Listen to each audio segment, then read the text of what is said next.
Good morning, everyone. Welcome to this special edition of Dragon Dialogue. I'm Al Cooper here with Olympic hopeful and 2010 graduate from New Palestine High School, Mr. Pat Feeney. Thanks for being with us, Pat. Thanks for having me. I'm glad to be here.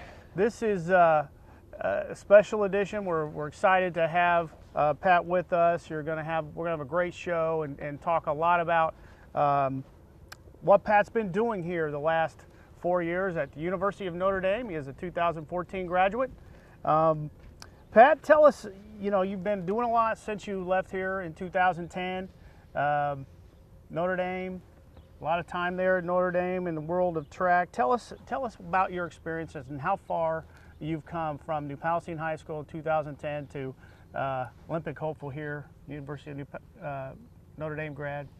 From New Palestine, obviously, I excelled in track when I was here and knew I wanted to run somewhere in college. And once I found out I got accepted to Notre Dame, I knew that was the place I always dreamed of going. So I was glad to go there and continue my track and field career. But once I got there, that's when it really started to develop kind of into more of an elite track runner. I think the Coach Weimer and his coaching style and Coach Myers, just based on what I had here, kind of helped prepare me for that.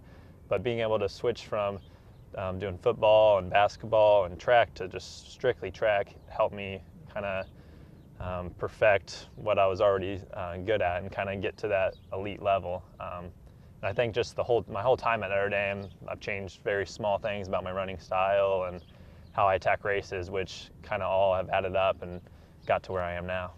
You talked a lot about Coach Weimer and his style of coaching, and also the fact that you played 3 sports here. Mm-hmm. And tell us a little bit about your high school experiences and activities here besides the 3 sports you mentioned, mm-hmm. Football, basketball, and track. Mm-hmm. Talk about how that got you through New Palestine High School. I was always like you said, always in a sport, so I'd practice every day after school, no matter what season it was. And I think basketball and football really did help my track career dramatically. Just football, I think, helped me gain some strength that I probably wouldn't otherwise have. Basketball, kind of some speed work, and then kind of putting it all together for the track season. And just kind of with the whole team aspects of football and basketball, how you always want to win as a team. I think that mentality kind of carried over into track and field as well. Awesome.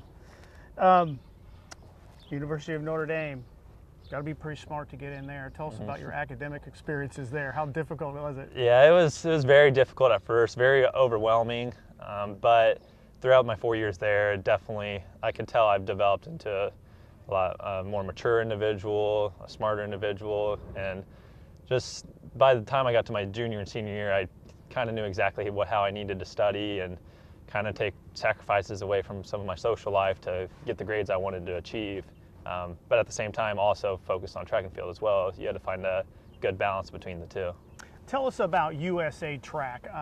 Obviously, your involvement with that now in preparation to be an Olympic hopeful. How different is it at USA Track from, say, the university level? Yeah, the university level is very different from the professional level. In college, I was running every meet, probably 2 or 3 races each, and had to peak at certain times, usually 3 or 4 different times throughout the season for our conference meets, our indoor national, our outdoor national. And now that I'm a professional, I can kind of pick and choose when I want to run races, and each meet I'm usually only running 1 race. So if I'm running 1 400, I can go all out and not have to worry about running a 4x4 an hour later after that, which is pretty nice because it's a lot easier on the body and you can actually get some really good times in that 1 race. And also the traveling is a big difference. In collegiate season, most of my meets were in the Midwest or somewhere warm, Florida or California, whereas now majority of my meets, especially in the summer, are overseas, flying a lot farther in countries that I've never been to before, and there's a whole language barrier and everything to kind of overcome. But it's also a very fun experience because it's something I didn't ever dream of being able to do through track and field, which has definitely been a blessing. Interesting. You said at the University of Notre Dame you might run 2 or 3 different events, and as a USA Track professional, tell us just what goes into that preparation. Say you're going to be you're going to run a 400 professionally. What goes into leading up to that so that you peak at the right time? Basically, it's just with my training. And my coach, Coach Alan Turner, the head coach at the University of Notre Dame now, he's been very helpful in getting me ready when exactly I need to be ready. He's done, in the fall, we usually focus on some just basically endurance training and then kind of developing some speed work throughout the year. But just throughout the 4 years, I know kind of what works with my body and what kind of doesn't, and how I want to feel going into a race. And yeah, he just does a great job at getting me exactly where I need to be come race day. So would you say Coach has been very much along the way as you become an Olympic hopeful, one of your highest supporters, I guess you would say. Yeah, I think. And teachers at the time. I think definitely. Just the confidence he shows in me, that kind of started when I was at Notre Dame as a student athlete. He just gave me confidence, and him giving me that sort of confidence, knowing like that giving me just saying that you can run this certain time, it made me feel like, okay, well now I definitely, if he has seen me train every day, then I know I can run that time. And that is probably one of the biggest supporters, but also my family, my mom and dad, my brothers and sisters, all of them have showed support since I've been running post-collegiately, which has been kind of nice because at first I wasn't sure if I was going to do it or not, but having the support from them has been just made it a lot easier. I certainly know how proud your family is of you. Your mom and I graduated together. Yeah. So Lori has been a great. I keep in touch with her. My wife and I keep in touch with her on Facebook and stuff like that. And you know, she posts videos of your training sessions sometimes, and certainly the Penn relays, which we'll talk about here in a minute. But you know, you mentioned about nutrition and understanding your body. Tell us about. I know. And they'll show some clips here of you in high school, you know, how your body has changed. Yeah. And I noticed that in the Penn relays when you got the baton, you know, and just how huge, or hugely your body has changed as a result of your training. Tell us about what goes into that. How much weightlifting do you do? So we lift weights probably twice a week, usually an hour lifting, and then we focus on several different lifts, whether it be squats or hang cleans. A lot of the Olympic lifts, kind of just working on speed and everything like that. But we also have a very good nutritionist at Notre Dame that helps us get the right supplements we need, like whether it be no Big Macs or anything. No, like not many Big Macs. There's a couple days I'll have some cheat days and get some fast food, but it's usually very rarely. I just focus on like basic vegetables and chicken, but there are days that I have some desserts and stuff like that, but usually I run it off in practice and everything. You know, when you talk about what appeals to you about the track and field sport, you know, it appears to be such an individual sport. You mentioned a little bit about the team concept. I know you had a runner at Notre Dame who you ran against in high school, Chris Giefing. Yep. And tell us about how that becomes more individual, because I know I saw an internet interview with you and him kind of ribbing each other about who's going to win, or competitions, little competition things we were talking about. So is it a team sport or is it an individual sport? In college, I would definitely say it's a team sport because you have the conference meet, which that is really when the team comes together. You see people. You'll see sprinters cheering for throwers cheering for distance runners, and just showing as much support as they can. Whereas some of the other meets, you kind of focus on yourself at times. But being a 400 runner and part of the relay, that's probably one of the biggest parts that you really notice it being a team sport. Because, like our coach says, you're only good as your slowest runner. So every day at practice, when you're running with your relay teammates, you want to push each other because you want not only get yourself better. Yeah, you want to get yourself better, but you also want to, whoever is the slowest, you want to bring them up a little bit, and so you guys can, as a team, get to where you need to be. But there is an individual aspect to it, because obviously in the individual races, you're the only one who can affect the outcome of the race at all. So, but I mean, it's nice to have a team to still train with and everything, because that makes practices a lot easier. What about, you know, you talk about the opportunity to become a 4x4 team member, Penn relays. I mean, obviously that gained serious national attention, and how that was manifested. Tell us a little bit about that team concept. Obviously, that 4x4 is a team concept. Yeah. Running at the Penn Relays was the highlight of my career so far. And so this year at the Penn Relays, just running with some very elite athletes. One of the athletes, I think our leadoff leg, ran on the last Olympic 4x4 team for the U.S., and some other ones have been right up there competing for the U.S. for several years now. And it's just nice to be able to run with those type of athletes, and especially anchor that type of relay, because that was my first time wearing the U.S. uniform, and them having the trust in me to anchor the relay was pretty big for me. And I knew going into that race I wasn't going to lose no matter who we were versing, because it's my first time wearing the uniform. I didn't want to let the country down, and it's definitely was very honored and blessed that they even chose me to be a part of that team. Well, I know I witnessed that race and live, and I can tell you the pride that I felt as a faculty member here, someone who had coached you in football way back and been involved with football. Just an overwhelming sense of pride people had here. I mean, it just exploded here on Twitter and Facebook and stuff like that. But tell us a little bit about that particular race, because you got the baton. It was a very short lead, and you held probably one of the greatest closers off in track at this time. I was definitely very nervous going into the race, especially once I found out I was anchoring it. Yeah. And I knew it was going to be between us and Bahamas, just because Bahamas has had a very good 4x4 the past couple of years, and they're the one who upset us in the 2012 Olympics. And that anchor leg I went up against was actually the anchor leg that passed our anchor leg at the 2012 Olympics. So I didn't know that going into the race. I found that out after. Probably a good thing. Yeah, definitely a good thing. But I just knew my training at that point in the season, and that I knew I could split a 44 something, because my open was in the 45s already, and I felt fresh. So I knew just with my with my adrenaline and everything, I knew that if he was going to pass me, he was going to have to run a very fast split. And that's the one thing that I've really stressed about, is just trusting your training. Like, you know where you're at, no matter who you're going up against, whether it be the best of the best in the world. If your training's where you know it's at, you should have full confidence that you can go out there and perform to that level. So that's kind of my mentality going into the race. And I definitely wanted to win at the Penn Relays, because I didn't want to let my teammates down as well.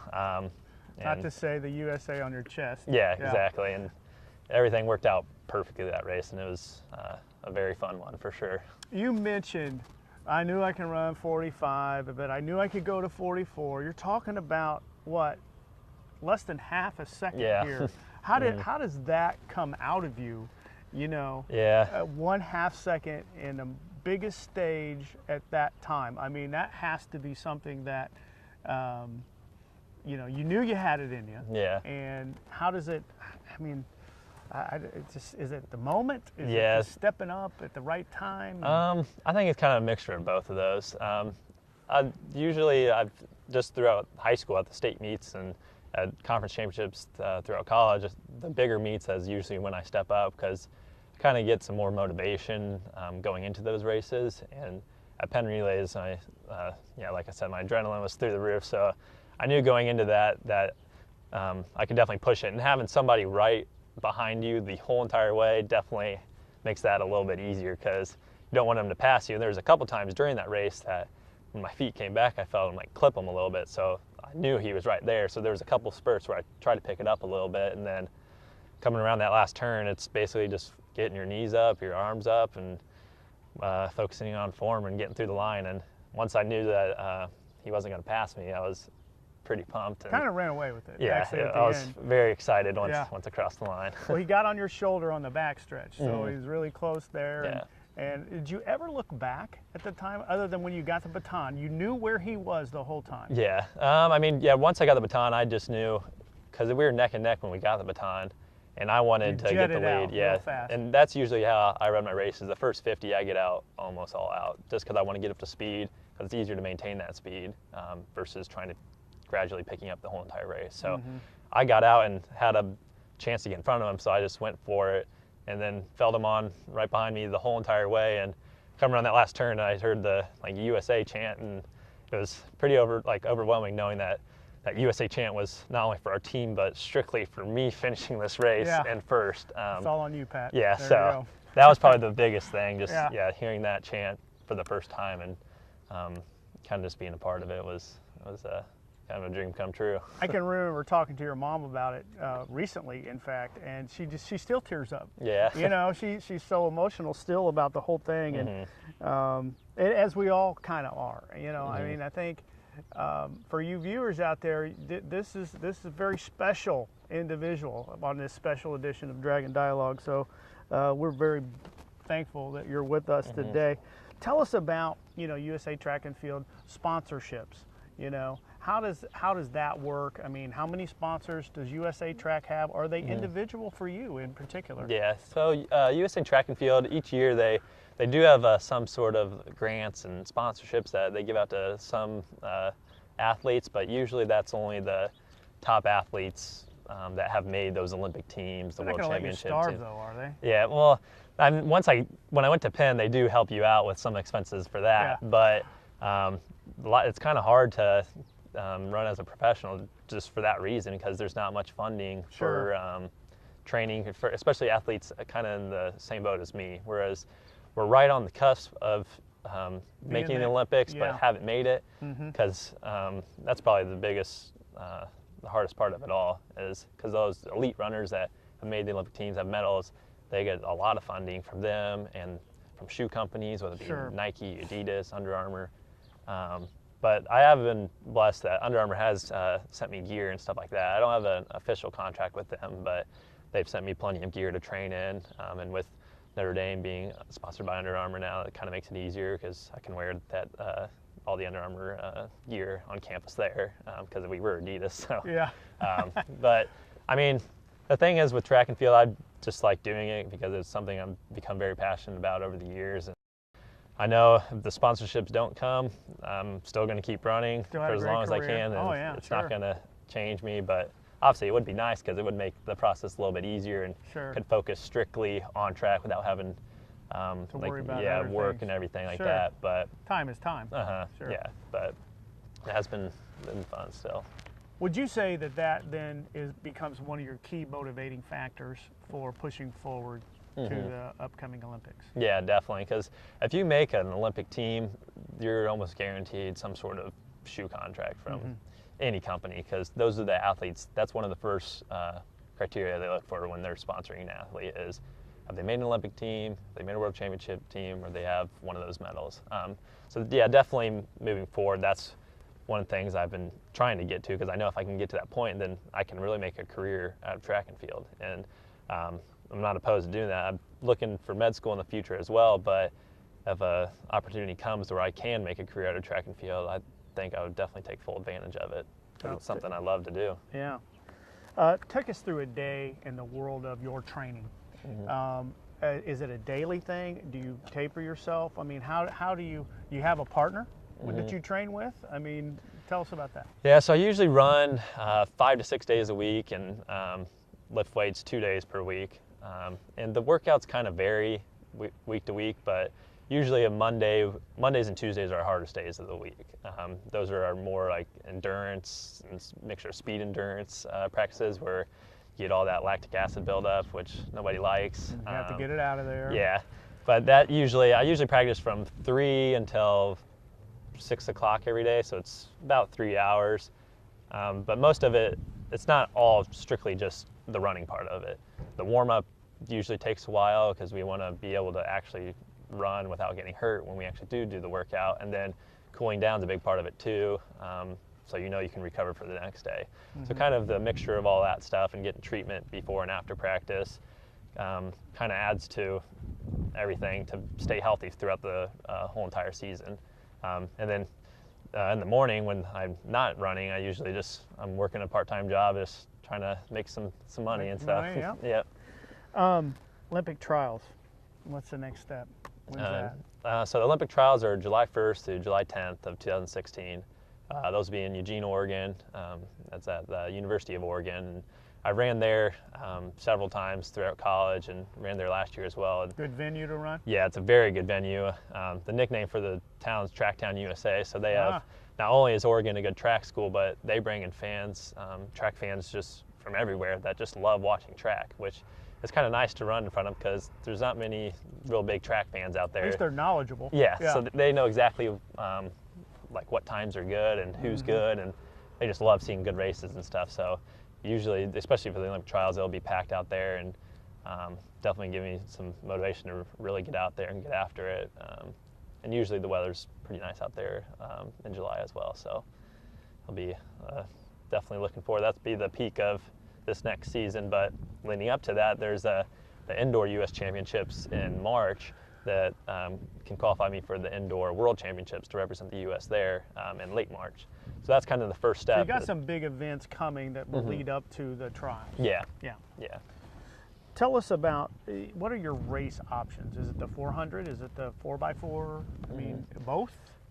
So usually the 400 is the main event that I run at most meets, but whenever I can run a 4x4, especially if I get called by the USA to run at Penn Relays, I'll always take full advantage of that. Sure. But some other meets, I may try to run some 4x4s this year with some other athletes just to kind of get some practice in. It's nice to run a relay because it's kind of a whole different level than running the 400. The individual 4, you have to worry about your start and everything like that. But in the relay, you just kind of go out there and just go all out and see what you can do. And I think that's good training for the Open 4 as well.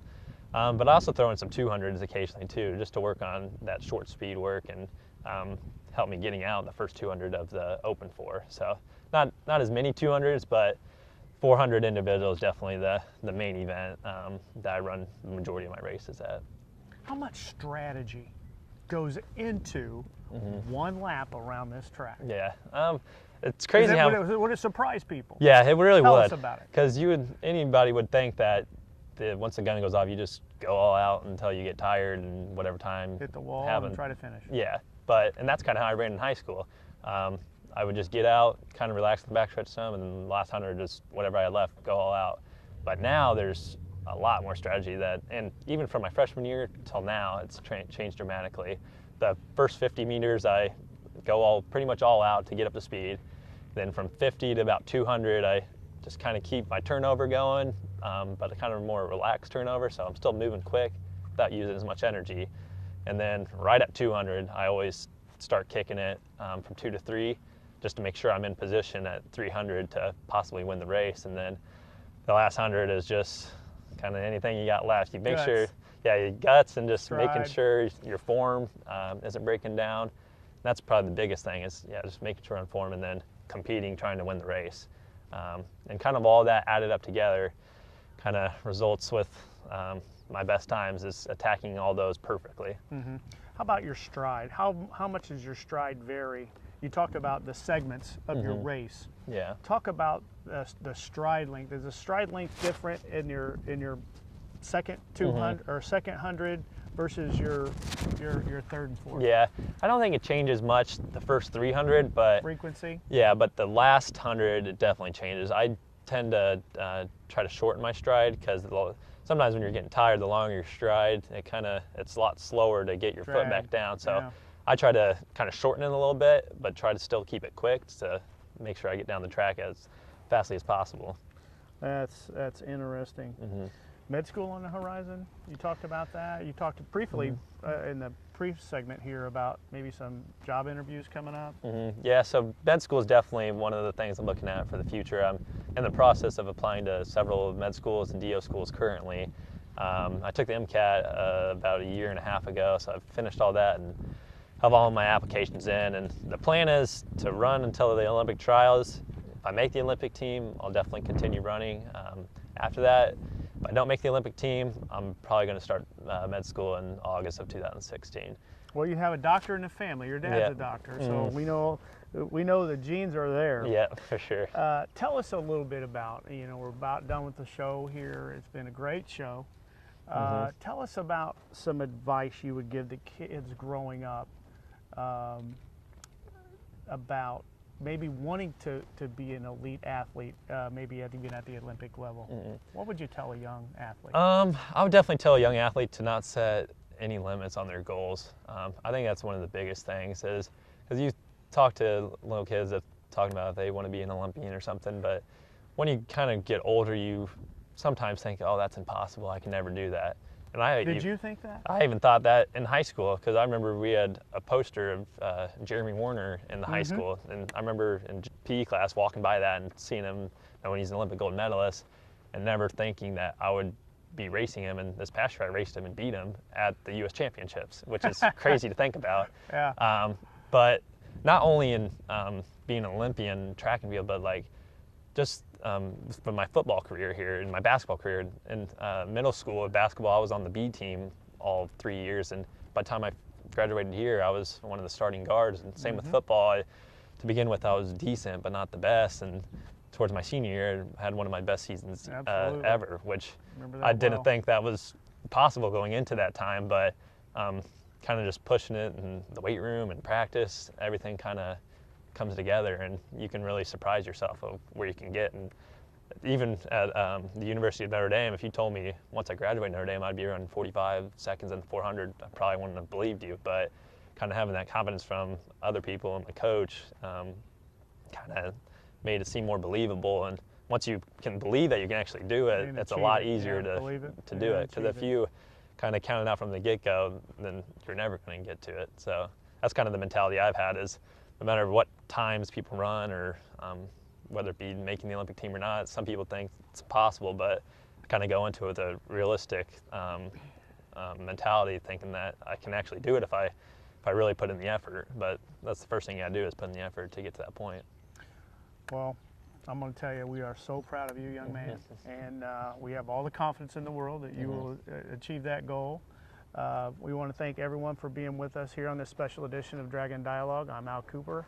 This is Pat Feeney. Congratulations, young man. All right, well, thank you. Thanks for having me.